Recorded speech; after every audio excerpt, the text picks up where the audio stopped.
Early Buddhism. 1310 Bases of Meritorious Action. Part 2, the Sila Group. Contents.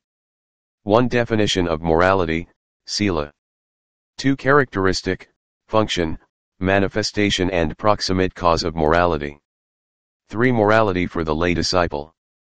4. 5 Precepts and Precepts of the Noble Eightfold Path. 5. 8 Precepts. 6. 10 Precepts.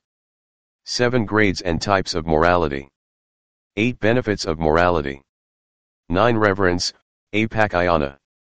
10 Humble or Dutiful Service, Veyyavacca. 11. References. 1. Definition of morality, Sila. Morality or Sila is the foundation of all meritorious actions without which there can be no act of merit. This is because volitions without morality lack the wholesome mental factors of non-greed, non-hate, and non-delusion, the root causes of merit. Even in the act of giving, if both donor and recipient are immoral, the resultant effect will be poor and lacking. Morality is defined as the following. A. Morality of volition, abstention, and performance. According to the Noble Eightfold Path, the 3 path factors constituting morality are: right action, which is abstention from the wrong actions of killing living beings, stealing and sexual misconduct. Right speech, which is abstention from the wrong speech of lying, slander, abusive words, and frivolous talk. Right livelihood, which is abstention from the wrong livelihood of trading in weapons, living beings, flesh, intoxicants, poisons, as well as any livelihood involving wrong actions and wrong speech. The 3 mental factors of right action, right speech, and right livelihood are known as the morality of abstention. The volitions that accompany them are known as morality of volition. The volition that causes one to fulfill duties towards one's elders or teachers such as reverence and service is known as morality of performance. B. Morality of on greed, on hate, on delusion. Greed prompts one to covet others' property, giving rise to the wrong thought of covetousness. When one dispels such thought with right effort, there arise in one the dispelling volition and non-greed. These mental factors are called morality. Hate prompts one to wish to harm others, giving rise to the wrong thought of ill will. When one dispels such thought with right effort, there arise in one the dispelling volition and non-hate. These mental factors are called morality. Delusion prompts one to believe in a permanent soul or disbelieve in the law of karma, giving rise to the wrong thought or wrong view. When one dispels such beliefs, there arise in one the dispelling volition and non-delusion or right view. These mental factors are called morality. The kinds of morality described in A and B apply equally to monks and lay disciples. In addition, monks have to observe morality of restraint in order to prevent the arising of defilements and avoid the transgression of precepts. C. Morality of restraint, applicable to monks only. There are 5 types of restraint observed by monks, namely: 1. Restraint through the Padamokha or the 227 fundamental precepts for monks. 2. Restraint through mindfulness, which is guarding of the 6 sense doors. 3. Restraint through wisdom, which is guarding the mind by insight knowledge and using the 4 requisites by proper reflection of their functions.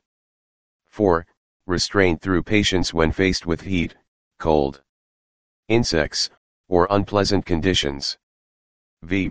Restraint through energy in avoiding wrong livelihood, prohibited by the code of discipline.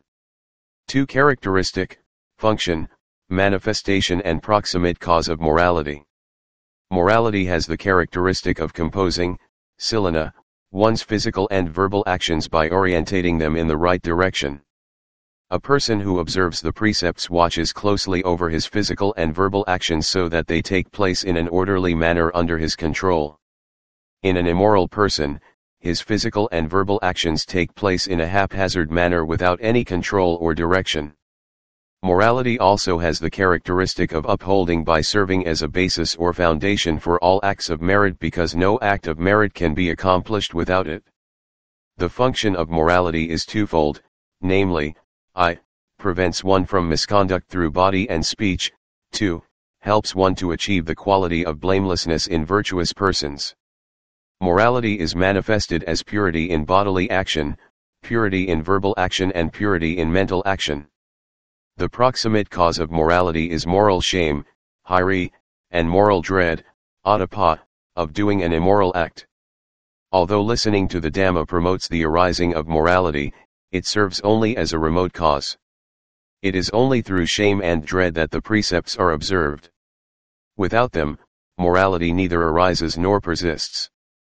Shame arises from within and dread arises from without. Suppose, for instance, there is an iron rod, one end of which is red hot and the other end smeared with filth. The filthy end one would not touch owing to disgust, and the hot end out of fear. Shame is compared with the former and dread with the latter. 3. Morality for the lay disciple. For lay people, the basic morality one has to observe is the 5 precepts. The 5 precepts are mandatory because killing, stealing, sexual misconduct, false speech and taking intoxicants are immoral and invariably lead to rebirth in the lower planes of existence. The morality group comprising right speech, right action, and right livelihood form a set of precepts of the Eightfold path called a Veyyavacca Sila, which is abstaining from killing, stealing, sexual misconduct, lying, slandering, abusing, frivolous talk and wrong livelihood.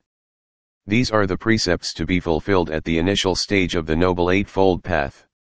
When the Buddha first appeared in the world, it was still enveloped in the darkness of greed, hate and delusion, and the people were bereft of morality. In order to inculcate morality, he initially taught abstentions from wrong speech, wrong actions, and wrong livelihood to best suit their coarse minds. Later on, when the grosser forms of evil had been removed from their habits, the Buddha no longer made use of it. Instead he taught the 5 precepts and 8 precepts to further purify their minds. 4. 5 precepts and precepts of the Eightfold Path. At first sight, the 5 precepts appear to be inferior to the precepts of the Noble Eightfold Path, which have 4 verbal restraints compared to only 1 restraint, from lying, in the 5 precepts. However, of the 4 types of wrong speech, lying is the most serious as it forms the basis of breach of all the verbal restraints. The Buddha taught that for one who commits falsehood, there is no misdeed which he is not liable to perpetuate, while one who abstains from lying can easily observe right speech.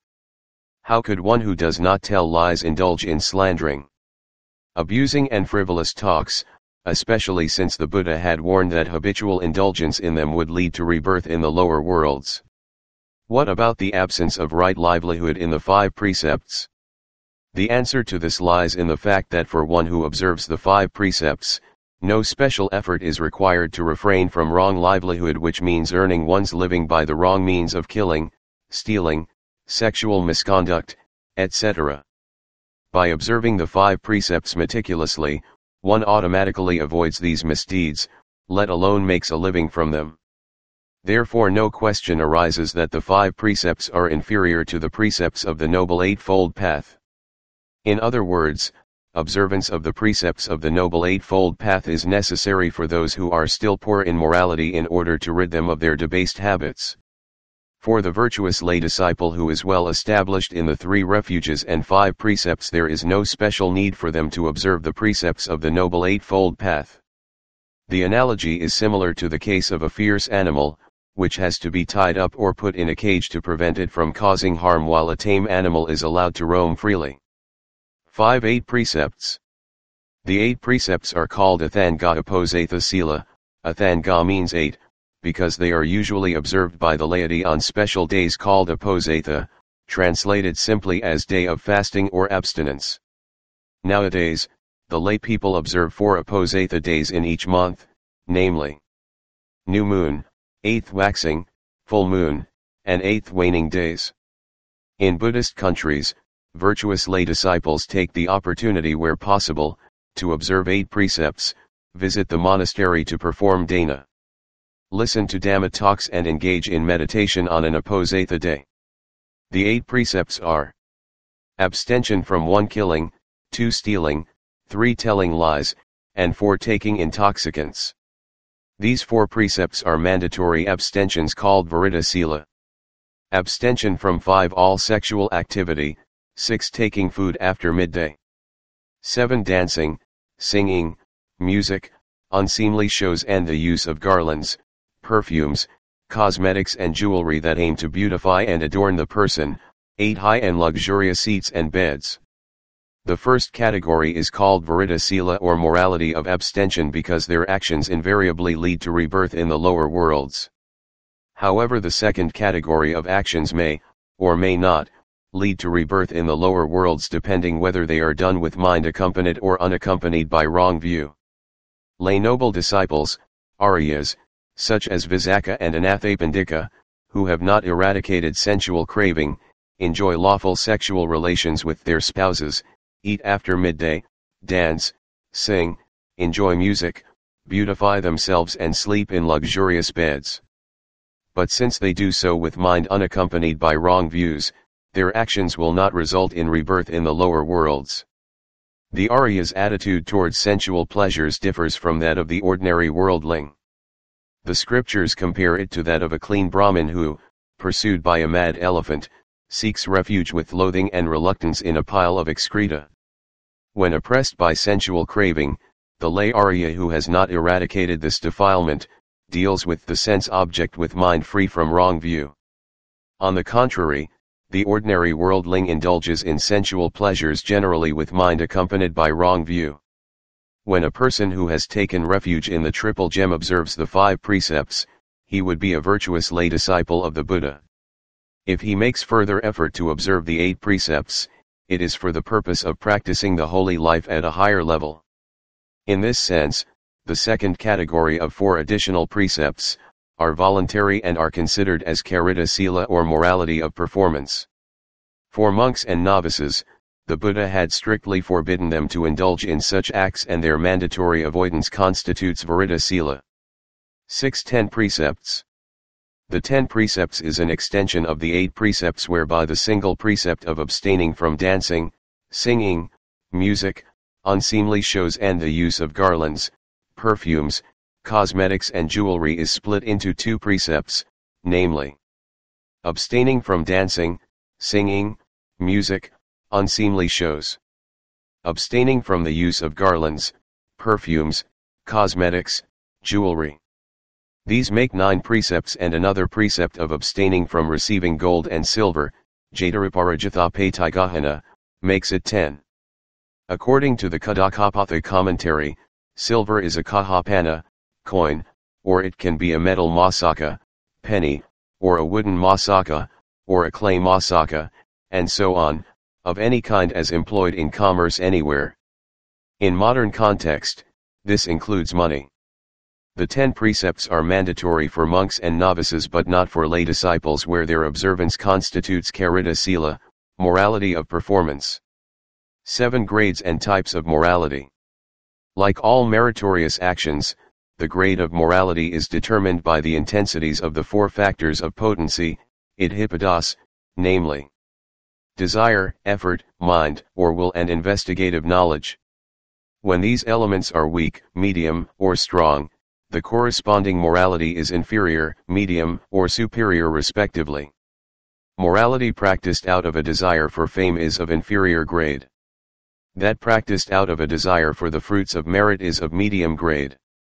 That undertaken for the noble state, through understanding that one should cultivate these practices with pure wholesome volition solely for their nobleness, is superior morality. Between the 2 types of morality, morality of performance, Viridda Sila, can be accomplished only when one is endowed with faith and effort.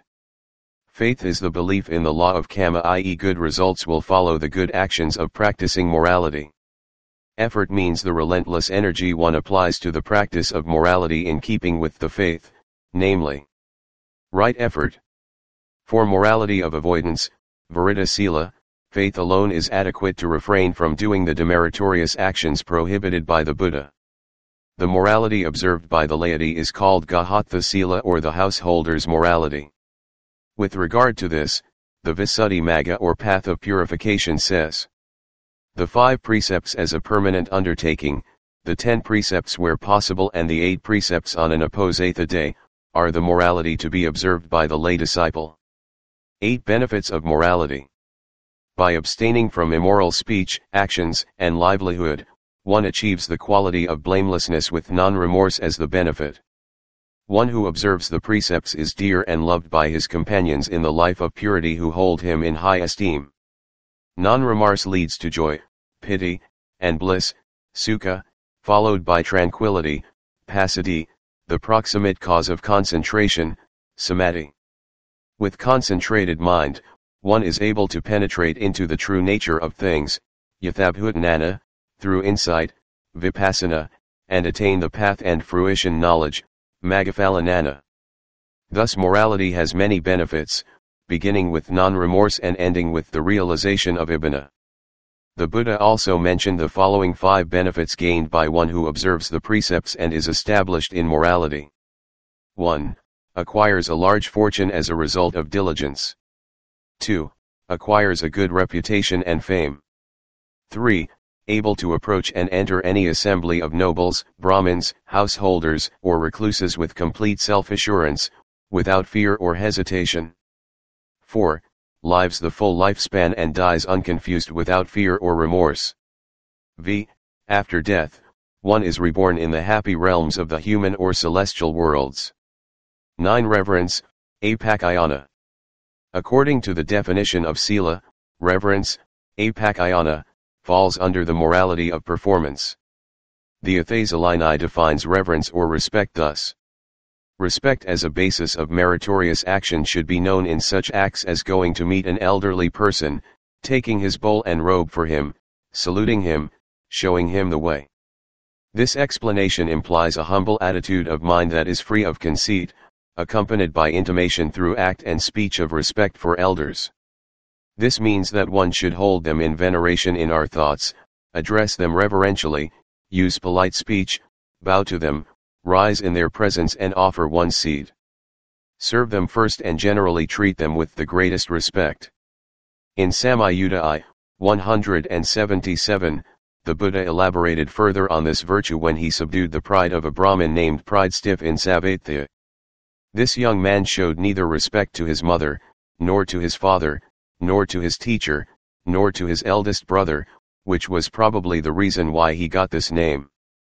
Once when the Buddha was preaching to a large congregation, Pridestiff was entertaining conceited thoughts about himself. At that moment, the Buddha read his thoughts and addressed him in verse, showing Pridestiff that his mind was like an open book. Thereupon Pridestiff was humbled, and to the astonishment of the crowd, prostrated himself before the Buddha. After the Buddha had asked him to return to his seat, Pridestiff asked these questions. To whom should one show humility? Whom treat with reverence? Whom should one offer honor and respect? To worship whom is well? To which the Buddha replied, to mother and to father one should show humility, to eldest brother and fourthly to your teacher. These, one should show reverence. These, one should show honor and respect.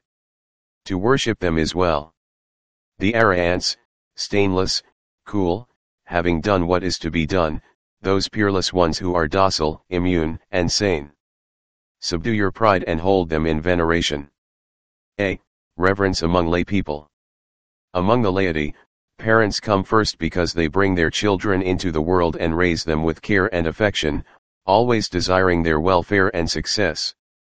In Anguttara I, 62, the Buddha said that even if one should carry his mother on one shoulder and his father on the other shoulder for 100 years serving them dutifully, one could never repay them. But if one could incite one's parents to practice generosity and morality and establish them in faith in the triple gem and wisdom, one does repay what is due to one's parents. Among the 10 subjects of right view, understanding that there are results of one's actions, kamma, towards one's mother and father constitutes right view. Therefore, one should always hold them in veneration in one's thoughts, speech, and action. Older brothers, sisters, and relatives deserve our respect because they were the ones who protected and helped us when our parents were busy. Our teachers also deserve our respect because they taught us how to read and write and educated us in the arts and sciences so that we are not illiterate. In the East, respect for an older person is considered a sign of proper upbringing. By being respectful to elders, one gains much benefit because they will provide the best advice based on their experiences, which they will not share with a disrespectful person. For one behaving dutifully and respecting the elders, 4 things increase: lifespan, beauty, comfort, and strength.